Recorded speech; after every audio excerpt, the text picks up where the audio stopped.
just start with something very basic and fundamental, but really it sets the scene at the very beginning of the Genesis record. There were going to be two different modes of thinking, two different seeds, and the Bible is going to talk about the continuous theme of Scripture being the seed of the woman on the one side and the seed of the serpent on the other. The one representing the thinking of the Spirit and the light of the truth, and the other representing the thinking of the flesh and the darkness of error.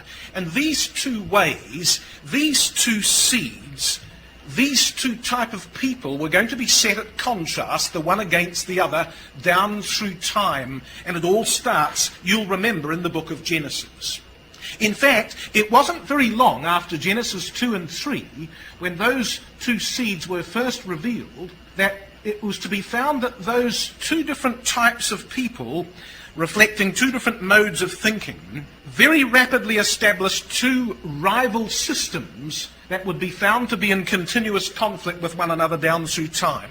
And the name of those two systems was Babylon versus Jerusalem, but it's those two seeds, those two ways, who very early on in the biblical record established themselves as being in conflict. And in fact, what the Bible is going to do as it unfolds Bible prophecy is it will show that there was really a first stage to Babylon as the seed of the serpent power, principally found in the Old Testament record and matched off against Israel phase 1, which was the seed of the woman in the Old Testament era.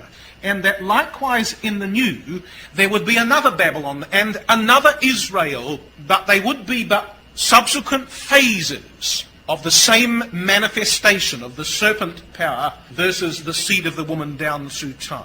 But what we want to show tonight is that that system of rival religion goes right back into the very heart of Genesis, and that's what we want to look at, God willing, tonight.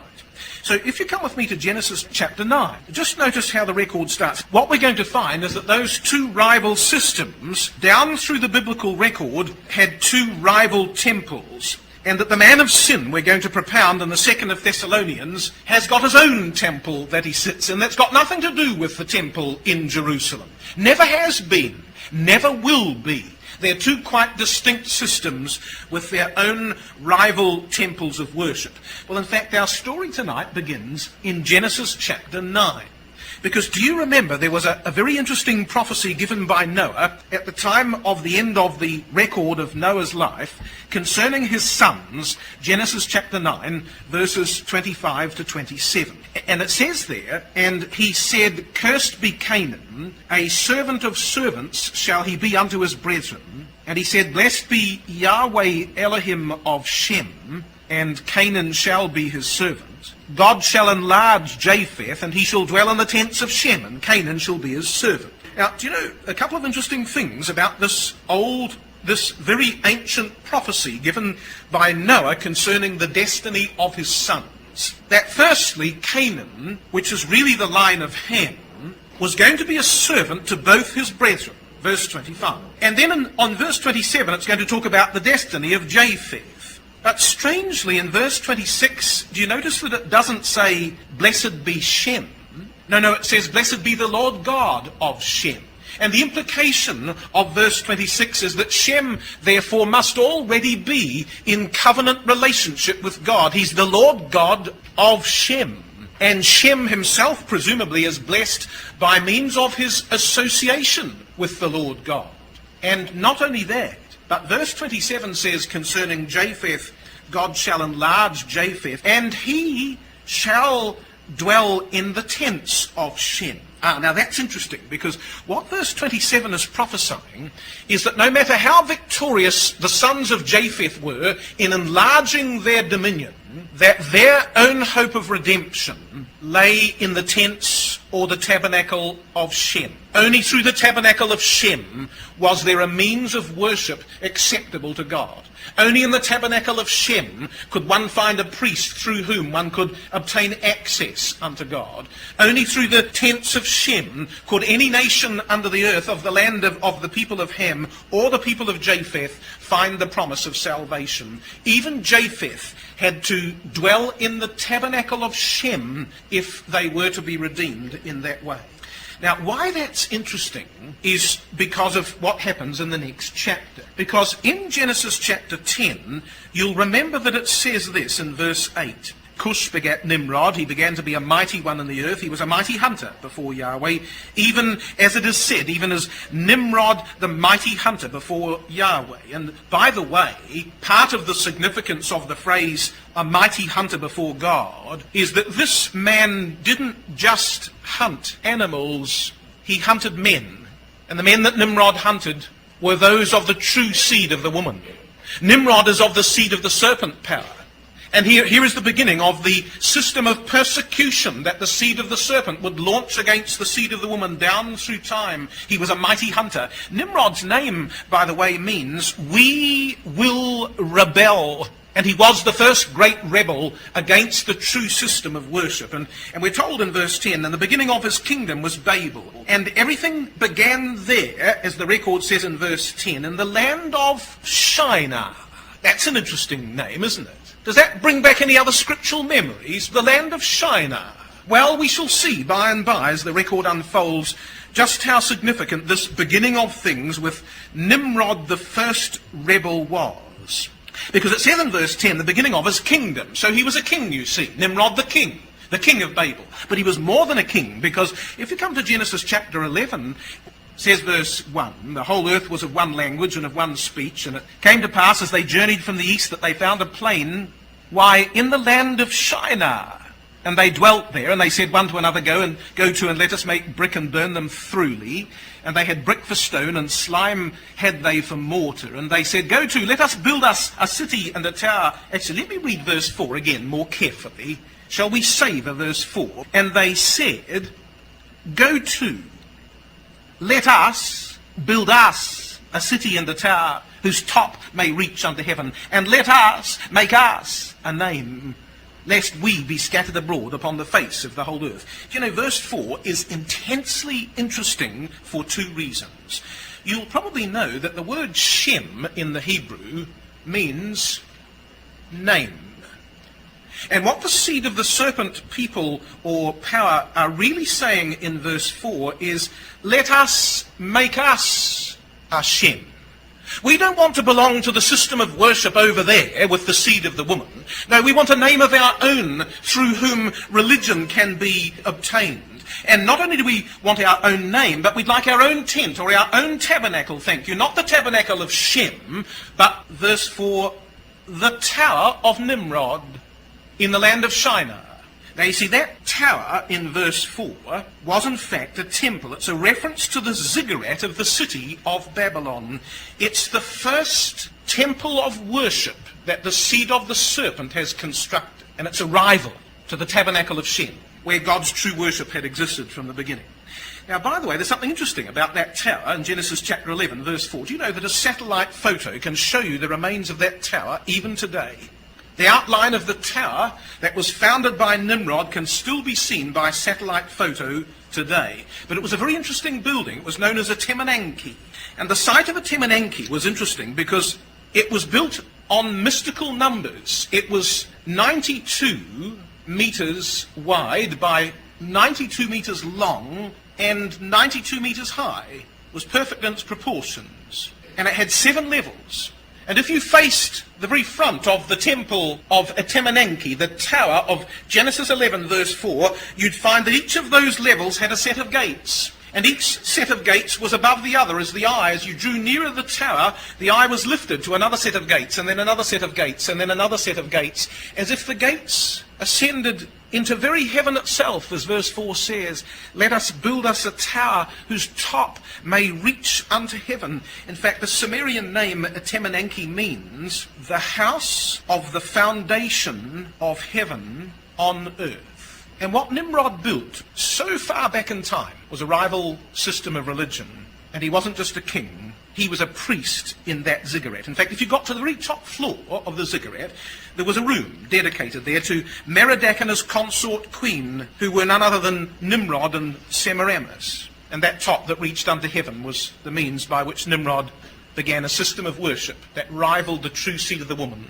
And it began at this very, very early stage in Genesis, the seed of the serpent, already has their own temple, a city and a tower. And in that ziggurat there was a king priest, Nimrod, the founder of the rival system of worship and the original rival temple builder, the rebel from the beginning of time at the foundation of the world. Now what's interesting about that is this. It's only 2 or 3 chapters later on that we come to Genesis chapter 14.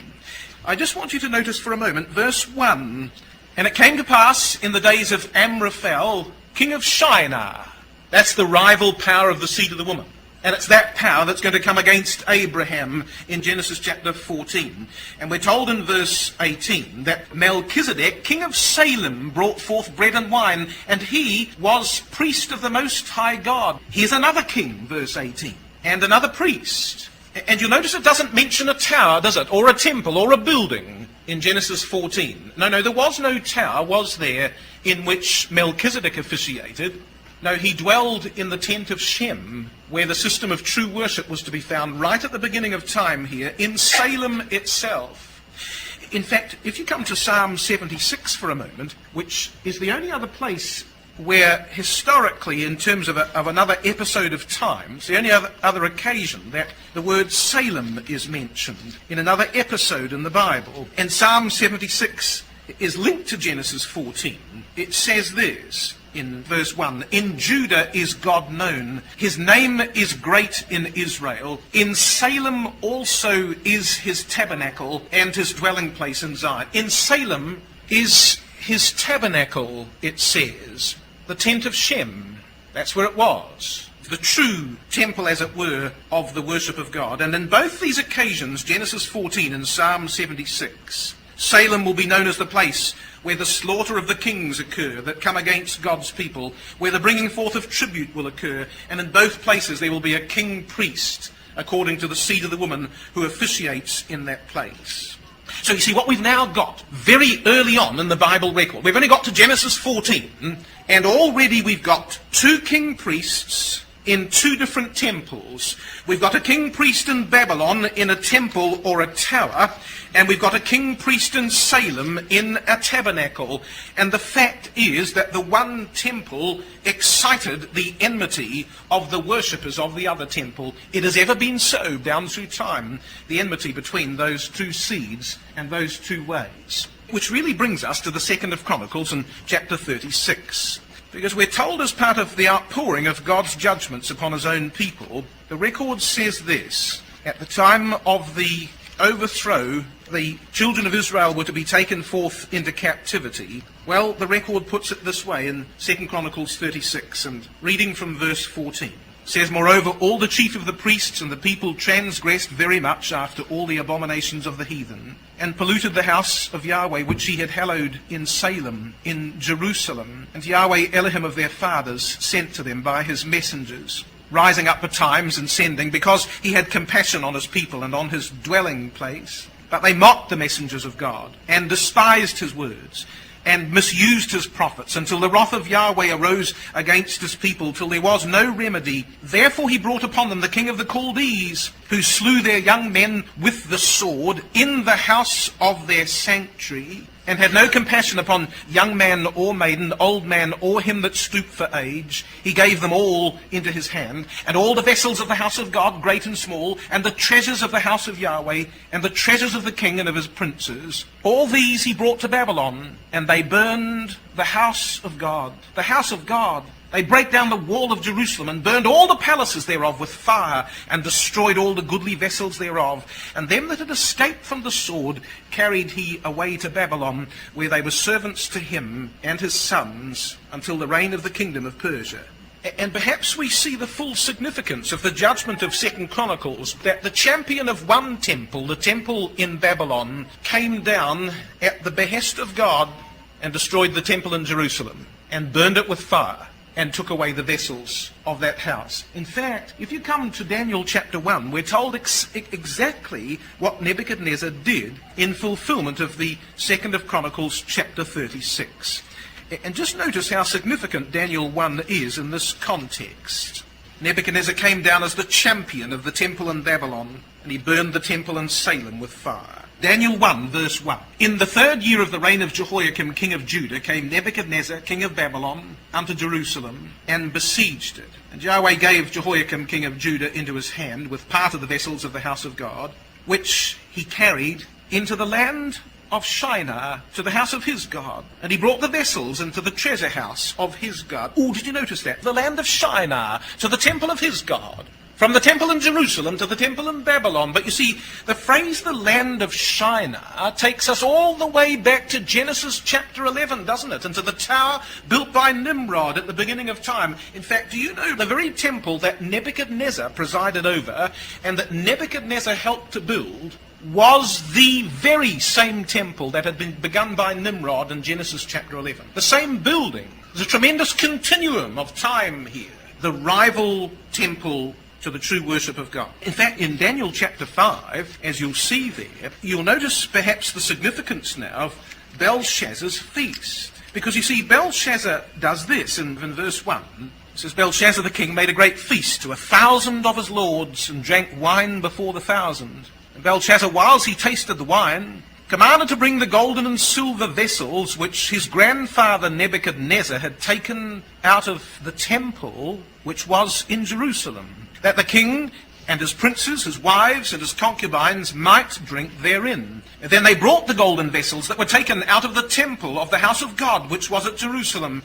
And the king and his princes and his wives and his concubines drank in them. And they drank wine and praised the gods of gold, of silver, of brass, of iron, of wood, and of stone. And you see, the drinking out of these vessels symbolized the triumph of one temple over the other. You must stop to think about Daniel chapter 5 and verse 3. Babylon had conquered many peoples, and yet the one treasure of all treasures that Belshazzar asks to have brought forth on this occasion, as the epitome of all the triumph that Babylon stood for, was the vessels of Yahweh's house, of the seed of the woman in Jerusalem. Isn't that interesting? The one thing that he asked to have brought forth as the mark of his power, the symbol of his dominance. Well, in the providence of God, all things have a continuum. And if you come to Ezra and chapter 5, you'll find that those, in fact, the drinking out of those vessels spelled both the doom of the kingdom of Babylon and the doom of the king himself. Because in Ezra chapter 5, we're told this concerning those vessels which Nebuchadnezzar had taken into the land of Shinar and which Belshazzar had drunk out of in Daniel chapter 5. We're told this in Ezra chapter 5 and verse 13. But in the 1st year of Cyrus, the king of Babylon, the same King Cyrus made a decree to build this house of God.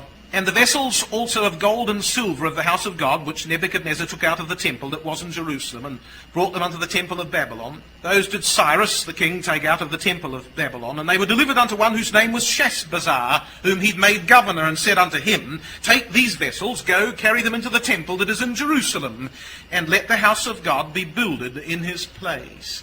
Now, did you read that carefully? In terms of what Ezra chapter 5 says, just look at the key words here. Did you notice them? Because the record says that these were the vessels which Nebuchadnezzar took out of the temple that was in Jerusalem and brought them into the temple that was at Babylon. But Cyrus would take them out of the temple that was at Babylon and bring them back into the temple that was in Jerusalem. Can you see that spirit of rivalry between those two temples, those two rival systems? The one over against the other.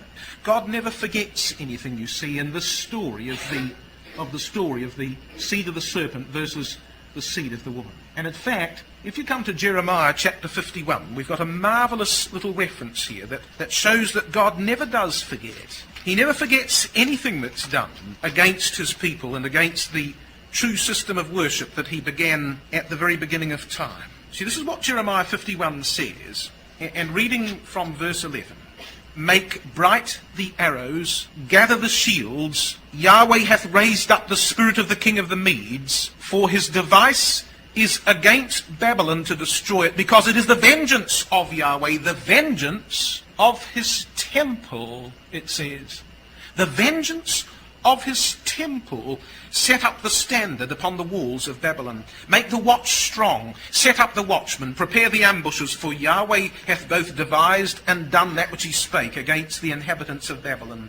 O thou that dwellest upon many waters, abundant in treasures, thine end is come, and the measure of thy covetousness. And God never forgot anything that had been done to his temple. It was the vengeance of God's temple, says Jeremiah 51, that promised that one day Babylon would be overthrown. And by the way, with the overthrowing of the temple of Babylon, there would come, of course, the overthrowing of Babylon's religious system and the tower that dated all the way back in time to Nimrod, the great rebel.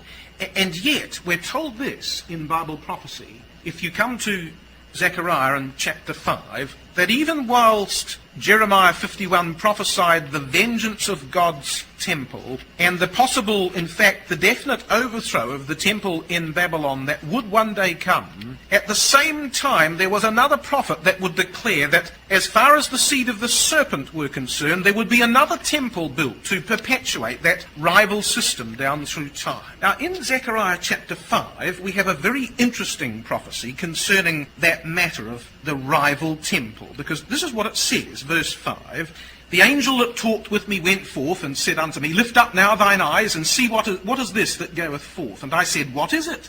And he said, This is an ephah that goeth forth. And he said, moreover, and I'm reading now from the Septuagint version, This is their sin or iniquity through all the earth. This is their iniquity through all the earth. By the way, I just want to remember that word, iniquity.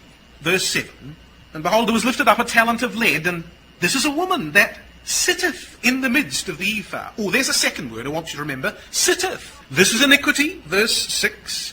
This is a woman that sits. Verse 7. Verse 8, and he said, This is wickedness. And he cast it into the midst of the ephah, and cast the weight of lead upon the mouth thereof. And I lifted up my eyes, and looked, and behold, there came two women, and the wind was in their wings, for they had wings like the wings of a stork, and they lifted up the ephah between the earth and the heaven. And I said to the angel that talked with me, Whither do these bear the ephah? And he said unto me, Why? To build it an house. Sorry, I'll read that again from the Revised Version. To build her an house in the land of Shinar, and she shall be established and set there upon her own base. Now, do you know, within 200 years of the prophecy of Zechariah chapter 5, the temple of Nimrod in literal Babylon was destroyed. Because this particular prophecy in Zechariah chapter 5 was given at around about BC 510. And just over 200 years later, in fact, slightly less than 200 years later, Alexander the Great came through Babylon. And by the way, what he was going to do was rebuild Nimrod's tower. So he ordered firstly that all the stones be dismantled one by one by one until the whole site was clear. The whole building platform was leveled to the ground so that Alexander could rebuild the temple of Nimrod. But the trouble is, having cleared the site, he died. At the crucial moment, Alexander died. And they never did rebuild the temple. As I said, you can see the site from satellite, but they never built the tower again. But Zechariah chapter 5 said there's going to be another house built in the land of Shinar. But you see, this is a prophecy about the building of a new house, another temple in the mystical land of Shinar. There never was another one in Babylon itself, brothers and sisters, not a new house, but there was in another place. The house of this verse is the temple where the woman lives, whose name is wickedness, verse 8. And what Zechariah chapter 5 was telling us is that there was going to be yet another rival temple of the seed of the serpent power that would be seen in the land of Shinar, that was not Babylon, but mystical Shinar, yet to be revealed. Now that is a slightly lengthy but necessary introduction to 2 Thessalonians chapter 2. Because now, just see how the 2nd of Thessalonians absolutely comes to life in terms of what's really going on in this particular prophecy and what's really happening in this story. And I want you to notice firstly just 2 or 3 key words in this particular prophecy. So we're told this, verse 3, Let no man deceive you by any means, For that day shall not come, the day of the coming of Christ, except there come a falling away first, and that man of sin be revealed, the son of perdition, who opposeth and exalteth himself above all that's called God or that's worshipped, so that he is God, sitteth in the temple of God, showing himself that he is a God. Remember ye not that while I was yet with you, I told you these things? And now ye know what withholdeth, that he might be revealed in his time. For the mystery of iniquity doth already work, only he who now letteth will let until he be taken out of the way. And then shall that wicked one be revealed, whom the Lord shall consume with the spirit of his mouth, and shall destroy with the brightness of his coming. Now, just notice 2 or 3 key words. Verse 3, a falling away first. Now, some of you may know that that word in the Greek is apostasia. And in the Greek parchments, that word, which we take in the English as apostasy, was used in the Greek parchments for one who was considered to be a rebel. There's going to be a rebellion. And that rebellion is going to be headed by one particular man, the man of sin, who's the rebel. But who was the first rebel? Why, Nimrod, who first, in Genesis chapter 11, launched a rival system and a rival temple and sat in that temple as a king priest for the very first time. There's going to come a rebellion, says 2 Thessalonians, and the man of sin will be revealed. Oh, and by the way, did you notice verse 4? That when he is, how will he be revealed, and how will he be seen, and how will he be known? Well, he will sit. Why, that's what the woman did in Zechariah chapter 5. This is a woman that sitteth. He is a man that sitteth, says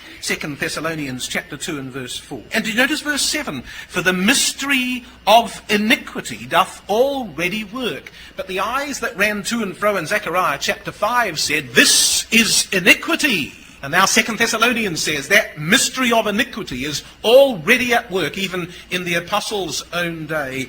And when the man in Zechariah saw the woman in the ephah, what did the angel say about her? He pointed to the woman, he said, this is wickedness.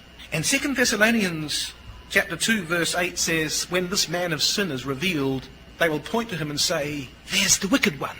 Oh yes, this is a companion prophecy to 2 Thessalonians chapter 5. So the burning question is, when was the man of sin revealed? 2 Thessalonians chapter 2. When was the man of sin revealed? And of course, one of the interesting things that's a clue that needs to be really included in any satisfactory interpretation of 2 Thessalonians chapter 2 is this, verse 7. The mystery of iniquity doth already work, and when he who lets is taken out of the way, the wicked one shall be revealed. And yet verse 8 says that the Lord shall consume him with the spirit of his mouth. And one of the great puzzles of 2 Thessalonians chapter 2 is that the man of sin is revealed at a time reasonably proximate to the apostles' day. The mystery of iniquity is already at work, and yet he's still alive when the Lord comes, hundreds and hundreds and hundreds of years later. Now, how can a man of sin be revealed shortly after the apostles' time and yet still be destroyed by the Lord at his coming? And the answer is, well, no one single man could they? Whoever the man of sin is in the 2nd of Thessalonians chapter 2, to fulfill the identity of the prophecy, he's a man who's alive for centuries, and he can only be so through a succession of men who carry the title of the man of sin. And when that man of sin comes, says the apostle, when he first appears, how will you know? Why, you'll see him sitting in a temple. Well, let's just start with he that restrains, or he that lets, or he that withholds, verse 6. You'll probably know that the word withholds in verse 6 is the same as the word letteth in verse 7. To withhold, or to let, or to restrain. There was something restraining the advent and the manifestation of the man of sin. Now, I'm going to give you some interesting writings here. This is the testimony of early writers concerning that phrase, he who now letteth. What did the early centuries believe concerning the significance of that phrase? Well, here's what Irenaeus said in AD 185. So how long is that? That's about 85 years after the death of John, the Apostle John. Only about 85 years later. Not long, 80 or 90. He says, Daniel 2, looking forward to the end of the last kingdom, the 10 kings who shall then arise, amongst whom the kingdom of those men shall be partitioned, and upon whom the son of perdition shall come. Now, that phrase, son of perdition, comes out of 2 Thessalonians 2, doesn't it? So when did he believe that the son of perdition would come? When the 10 kings arise upon the Roman beast, then we'll see the son of perdition, AD 185. Here's the writing of Tertullian in AD 190, even more clear.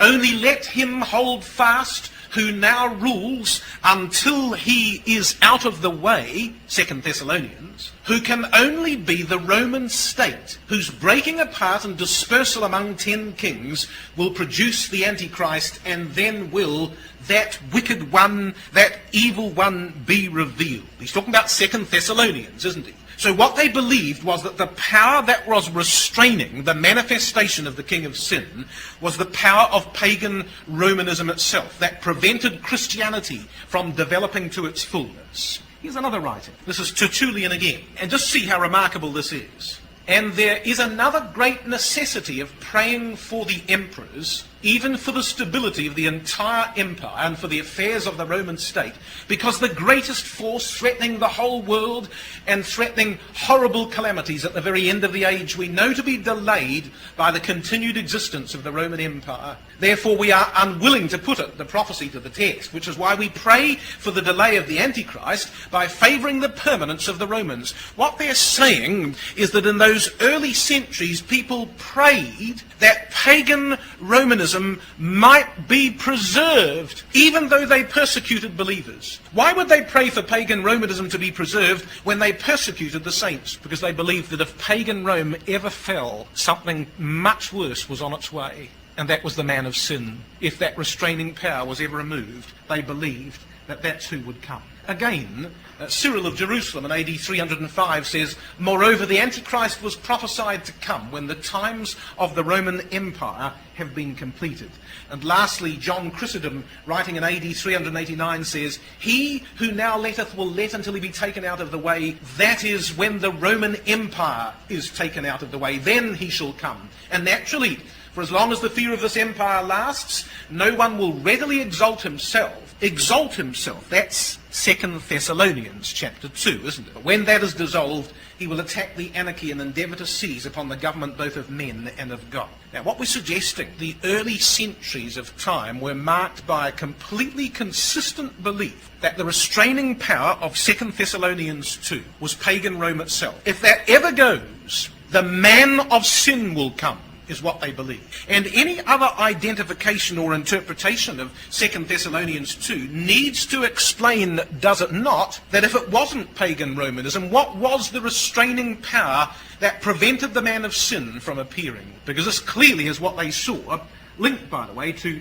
Daniel chapter 7. So where is the temple of the man of sin? Well, the first thing, the man of sin is part of the continuum of the rival power of the seed of the serpent, which, since the days of Nimrod himself, has always had a rival temple. They don't need to go to a temple in Jerusalem. They've always had one of their own, have they not? The seed of the serpent, the very zenith of their system of opposition to God, focalized in one man, in one temple, as it was from the days of Nimrod. Here's another reason. The man of sin is a development of the prophecy of the woman called wickedness, who has a house built for her in the land of Shinar.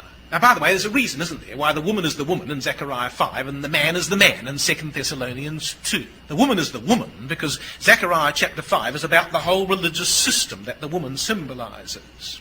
But the man is the man in 2 Thessalonians 2 because this is about the leader of the system, the one man in whom is vested the entire power of the system as a whole.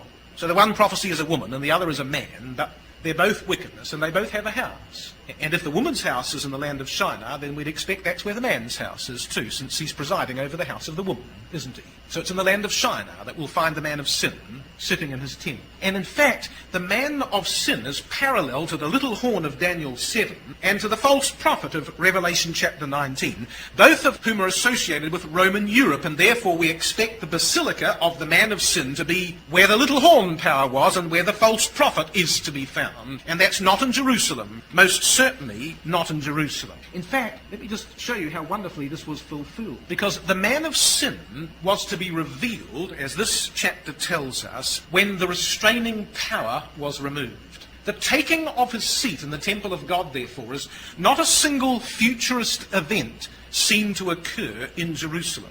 The man of sin has been alive for centuries, and the question of where he sits in his temple becomes an issue that can and ought to be proved as a matter of historical fulfillment.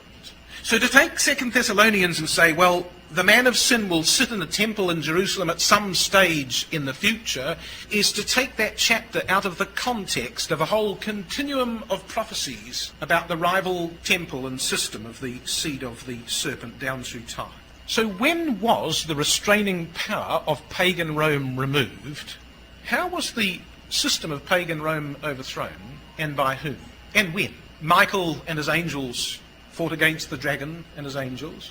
Whenabouts was it, and who was it? Who overthrew pagan Rome? Constantine. AD 312. What was the battle that sealed the overthrow of pagan Romanism? AD 312. The victory of Constantine. Of course, he'd seen a vision, hadn't he? A vision of the cross of Christ. In the sign thou shalt conquer. He marched forth into that final dramatic battle that sealed the overthrow of pagan Rome. AD 312. Now let me just show you how remarkably 2 Thessalonians found a fulfillment at that time. When he that letteth is removed, pagan Rome, then the man of sin shall be revealed. Where? Sitting in his temple. Now look what happened. So in AD 312 was the Battle of Milvian Bridge. Pagan Rome was overthrown by Constantine, and he who now letteth is taken out of the way. It was a glorious battle. And he fought against Emperor Maxentius in Rome. The last battle that secured the overthrow of the empire, that it might be secured into Constantine's hands. Now, do you know what happened immediately after the battle? Well, immediately after the battle,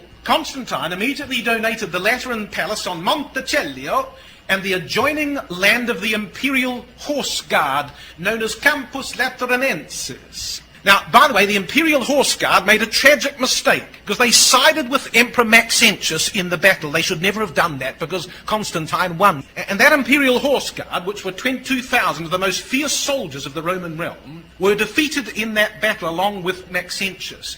And what Constantine did was two things. He gave the Palace of Lateran as a gift to, well, he wasn't really the Pope at that time, but the popes say that he was a Pope, but he was the Bishop of Rome, Melchizedek. He gave him the palace. He said, here you are, this is a gift for you.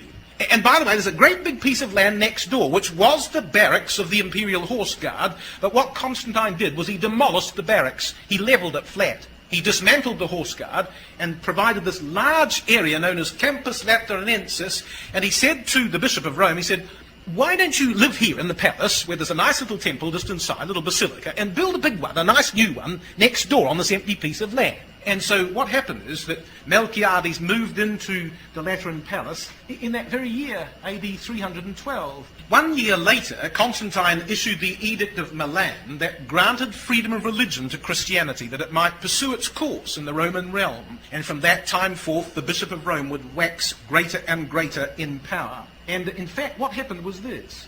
That very same year as the Edict of Milan, the Church Synod convened for the first time in the Lateran Palace as a cluster of cardinals to resolve the problem of the Donatist schism. So here we have a meeting of the Church Council in Rome in the Lateran Palace within 12 months of Constantine granting that palace to the Bishop of Rome, in which he now lived. In fact, the Lateran Palace became the official seat and the residence of the popes for the next 1,000 years of history. They sat there. He took his seat there. And in fact, what happened was that in that same year, they did begin to construct a new basilica next to the Lateran Palace on Campus Lateranensis. It didn't take very long, only took about 12 years. And in AD 324, the new basilica was completed and dedicated by the next Bishop of Rome, Pope Sylvester. And when he dedicated the house, he blessed both the palace and the house next to it, and he called them Domus Dei, which being translated means the temple of God. So when he that letteth is taken out of the way, then shall that man of sin be revealed, sitting in a temple within 12 months of Constantine overthrowing pagan Rome. The Bishop of Rome was sitting in a temple, showing himself that he was God, exactly as we would have expected him to be in the terms of the prophecy of 2 Thessalonians. Let me tell you a little about St. John Lateran's. You might not have heard a lot about it, but it's a very interesting place. St. John Lateran's, which is the basilica that was built at the time of Constantine. It's actually the cathedral of the Roman diocese and is therefore the Pope's own cathedral. As the oldest and original Christian temple, it ranks first among the 5 basilicas of Rome. Now, by the way, I haven't made a mistake. You realise what I'm saying here? It ranks ahead of St. Peter's. This is the most venerable of all the temples of the apostasy, St. John Lateran's, because it goes right back on the same site to the very building that was built in the days of Constantine, when the man of sin was first revealed in that place. Absolutely remarkable. In fact, at the very heart of that place, at the front, by the way, there's some very large central doors, which were taken from the Roman Forum, where the Senate met. Very imposing bronze doors that link St. John Lateran's to the Roman system of past time. But the heart and soul of St. John Lateran's is the cathedra. And that cathedra is the seat from which the Roman pontiff makes his pronouncements. Did so for 1,000 years, and still does so on occasions. Now, what's interesting is, so if you go to the end of the building, you'll see that throne right at the end. Now, that throne is the cathedra, the seat, the chair, on which the Pope makes his pronouncements. But you see, 2 Thessalonians 2 verse 4 said, so that he opposes and exalts himself above all that's called God or that's worshipped, so that he is God, and this is how Rotherham translates it, takes his seat in the temple of God. There was something peculiar about this particular man, this particular religion, is it was to be associated with the taking of a seat. Well, there it is. That's the cathedral seat on which the Bishop of Rome sits to make his infallible pronouncements. And when he sits on that seat, as, by the way, on one in St. Peter's as well, he speaks ex cathedra as an infallible man of sin. Now, by the way, St. John Lateran's, from the time it was first built in the days of Constantine for Pope Melchizedek and dedicated by Pope Sylvester, it's been rebuilt 5 times. The building that's there today is not the building that was there in AD 312 or AD 324, but that mosaic in the dome of St. John Lateran's goes right back to Constantine in AD 324. And that mosaic has gazed down upon every man of sin who's ever sat on that throne in that building ever since. That very mosaic has looked down upon every man of sin that's been there down through time, exactly as the prophecy required. And what I can tell you, in AD 312, when pagan Rome was overthrown, there was no man of sin revealed in the temple in Jerusalem, because the temple of Jerusalem was destroyed. But there was a man of sin revealed in another place, in the land of Shinar, where a house had been built for the woman, and that's this temple here. And lastly, what's also interesting about St. John Lateran's is that next to the basilica is the Scala Sancta, the holy staircase, considered to be the holy staircase, by the way, because they believe that Constantine's mother brought the whole of the staircase of Pilate's Praetorium Guard in Jerusalem and transported it block by block to Rome and to St. John Lateran's. You can only ascend that staircase on your knees. And when you get to the top of that staircase, the Scala Palati, or the Scala Sancta, at the very top is a place called the Sancta Sanctorum, which means the Holy of Holies. In fact, there's a sign there above the Sancta Sanctorum that says, in Latin, there is no place holier than this. And into that Holy of Holies, which is the most venerated place in all Rome, is the Pope's private cathedral, where he alone can go and pray. Do you know, I've got a booklet on St. John Lateran's, picked up at St. John Lateran's, and at the end on the Sancta Sanctorum it says that inside that most holy place there are ancient relics, it says, just like the Temple of Solomon in Jerusalem, it says. It's a rival system, and it always has been, and that's where the man of sin sits in his temple, showing himself that he is God. You know, across the front of that building, incised in the stone, and not just on this particular version of the building, but on more ancient parts of it as well, are these words: Sacrosanta Lateranensis Ecclesia omnium urbus et orbis ecclesiarum mater eccaput, which being translated means, most holy Lateran Church, of all the churches in the city and the world, the mother and the head. St. John Lateran's, where the man of sin sits, has been a marvellous fulfilment of 2 Thessalonians chapter 2. And the man of sin appeared in the very year that he that letteth was taken out of the way. He was sitting in that temple, been sitting there ever since. Which really brings us back to the story, doesn't it, in terms of what the Bible says. Because if you come now to Zechariah chapter 6, now you see what it says. So we've got a king priest in a temple in the land of Shinar, who considers that he has a temple and a most holy place, just like the temple of Solomon in Jerusalem. Here's the other side. Because Zechariah 6 promises, doesn't it, in verse 11, it says, take the silver and the gold and make crowns and set them upon the head of Joshua, the son of Josedek, the high priest, and speak unto him, saying, thus speaketh the Lord of hosts, saying, behold, the man whose name is the branch, and he shall grow up out of his place, and he shall build the temple of Yahweh, even he shall build the temple of Yahweh, and he shall bear the glory, and shall sit and rule upon his throne, and he shall be a priest upon his throne, and the counsel of peace shall be between them both. And so here is another temple, the temple in Jerusalem. And notice what it says. It's not going to be built for the man of sin. It's going to be built by the man whose name is the branch. He alone will build that temple, and he alone will sit in that temple, verse 13. And he will be both a king, he will rule upon the throne, and he will be a priest. He'll be a priest upon the throne. And the counsel of Salem, the counsel of Shalom, the counsel of peace will be between both those roles combined into one man, the king priest in Salem's tower. And God's purpose will be brought to pass, just as he has always intended. Micah chapter 3, Zion for your sake shall be ploughed as a field, but it shall come to pass in the last days that the mountain of the Lord's house shall be established above the top of the mountains and exalted above the hills. And many people shall flow unto it and say, come and let us go up to the house of the God of Jacob, and he will teach us of his laws. In fact, let me show you something interesting of two passages that bring together the same single word, and it's these two. One in Isaiah chapter 2, which is the parallel to Micah. It shall come to pass in the last days that the mountain of Yahweh's house shall be established in the top of the mountains, shall be exalted above the hills, and all nations shall flow unto it. But have you ever seen this verse, which says in Jeremiah 51, and I will bring forth out of his mouth that which he hath swallowed up, and the nations shall not flow together any more unto him, the man of sin.